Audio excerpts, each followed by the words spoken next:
wherever and whenever you go to speak. Whether you do it, whether you're doing it just in class or it's maybe a final presentation, you want to have a brand. And a brand isn't a speech by speech basis. A brand is you. It's what you want to do when you go to speak. And it's not only a reflection of you. It's not, oh, I'm a nice person, so my speech is to be nice. No. It's more of what you want your speeches to be. And when you decide that, it will be a reflection of you. I know people that love to make dad jokes and they love to make other people laugh. So they would want their brand to be humorous. And they would try to incorporate humor into all of their speeches. And they could be speaking at a prison, they could be speaking at a school, they could be speaking at a wedding. Their brand is making their speeches humorous. Therefore, their speeches are going to be humorous when they do that. Now, this also applies to what you're talking about. So you could be asked to give a motivational speech to a bunch of prisoners. You will involve humor in there somehow because that is your brand. And once you decide your brand, that is what you will base off whenever you go to speak. Because this isn't just speeches. This is just about everything. Your brand is, in other words, your brand is your style. Now, when you're going to make a speech, you're going to want to have a topic, and your topic is extremely broad. I mean really broad. One word. If your topic is over one word, it's not a good topic. I'm trying to think of the correct word for this. It's too intricate, it's too complex to just be your topic.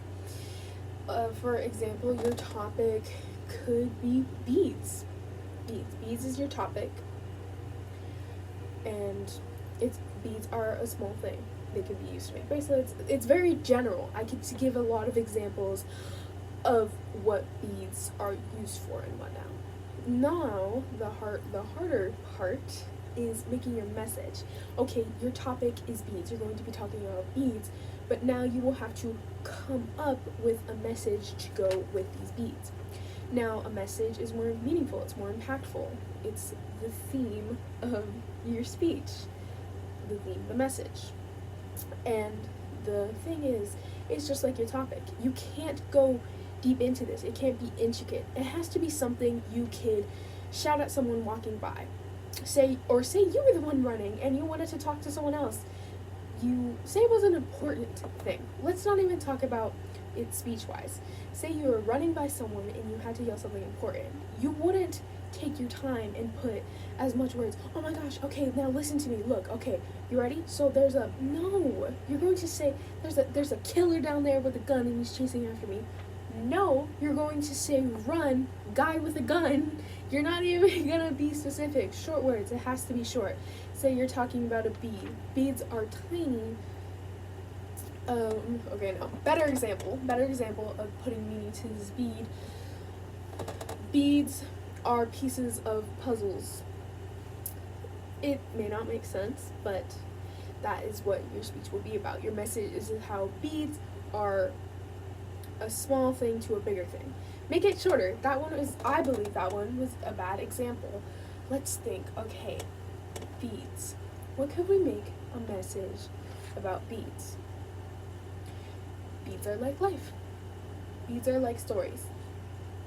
That, short and simple. If you were running by, you could say, beads are like stories. And there you have it. And there you have what your speech is going to be about. Now that is just what you're going to talk about something. You have your topic and you have your message. Now you have to actually sit down and make the speech. There are essential parts to making a speech. The first part is your attention getter. You can't go up there and start boring. Most people have already been sitting there, say, about 15 minutes before you go up to speak. Maybe it's because you're getting introduced, maybe it's because there are other speakers before you, which means they could have been sitting in their seats for longer. They don't want your bland, hello, hi, my name is, no one cares. Not only the fact that you probably got introduced already, no one really cares. Especially me. I'm not the best with names. When you tell me your name, I don't really care what your name is. I'm not gonna look you up after this. Maybe I will. Or maybe I took this speech with a precursor of already knowing you. Don't tell me your name. Start off big. Start off strong.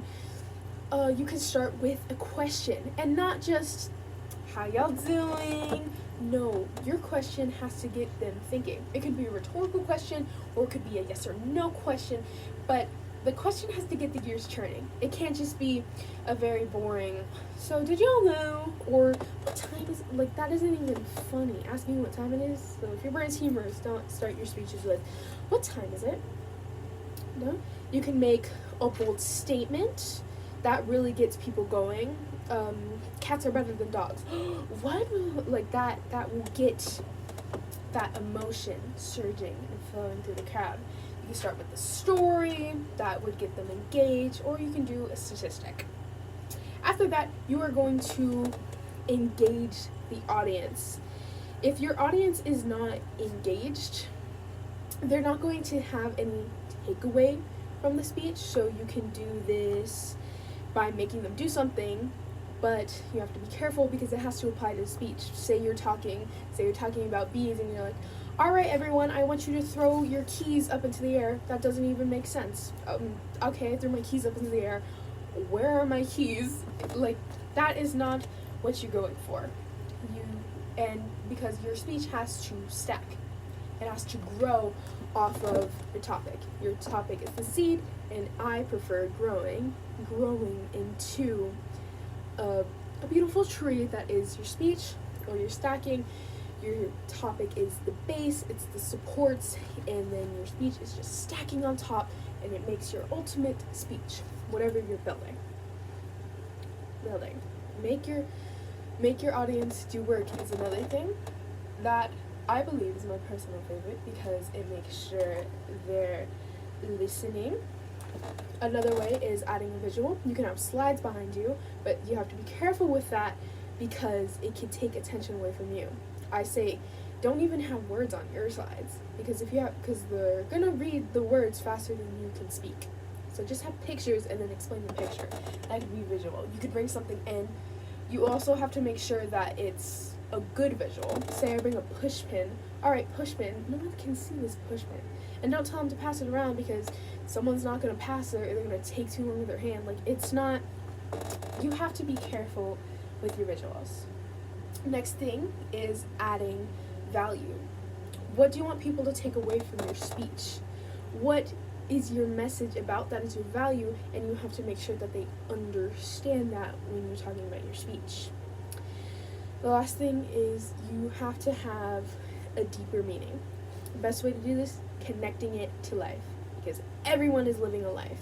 And you have to be really careful. You have a life, make sure they connect with that. Don't make it broad, make it specific, make it about you, make that connection. And then you're going to end it all with a dynamic conclusion.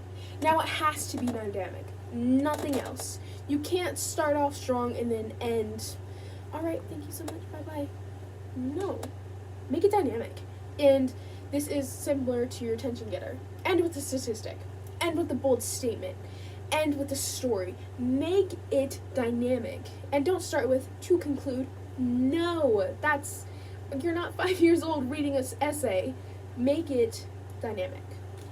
Now, before I go, you're going to have 2 assignments to complete based off this lesson. The first, you're going to get about 10 to 15 items, and you're going to put it in a box, and either you or someone else is going to choose the item, pick it out of the box.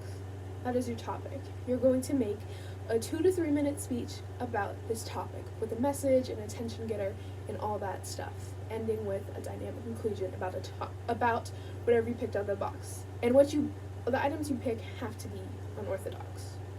Your second assignment, you're going to come up with 6 messages, 6 1-minute speeches, each having an important message, and you're going to go out into the real world and you're going to shout these messages at people, and you're going to take a video of you shouting out these messages to people.